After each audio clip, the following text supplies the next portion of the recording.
ప్రతిఘటన టీవీకి స్వాగతం. క్షణక్షణం మీకోసం. ధరణి పోర్టల్కు కాలం చెల్లింది. జనవరి 1 నుంచి ధరణి స్థానంలో భూభారతి సేవలు అందుబాటులోకి రానున్నాయి. డిసెంబర్ 31తో టెర్రస్ గడువు ముగిస్తున్నది. దీంతో జనవరి 1 నుంచి నేషనల్ ఇన్ఫర్మాటిక్స్ సెంటర్ ఎన్ఐసి ద్వారా భూభారతి పోర్టల్ పూర్తి స్థాయిలో వినియోగంలోకి రానుంది. ఇప్పటి వరకు ధరణి వివరాలు టెర్రసిస్ ఏజెన్సీ నిర్వహించేది.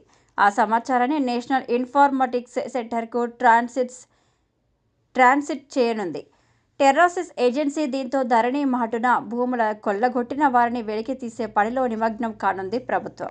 ధరణి చాటున వేలాది ఎకరాల భూములను కొల్లగొట్టిన బీఆర్ఎస్ పెద్దలు భరతం పట్టనుంది రేవంత్ సర్కార్. పోర్టల్ నిర్వహణ మారడంతో ధరణిపై ఫోరెన్సిక్ ఆడిటింగ్కు సర్కార్ రెడీ అయ్యింది. దీంతో రెవెన్యూ శాఖ అధికారులు గుబులు మొదలైంది. రాత్రికి రాత్రి 100 ఎకరాలు కొల్లగొట్టారని ఇప్పటికే స్పష్టం చేశారు ప్రభుత్వ పెద్దలు.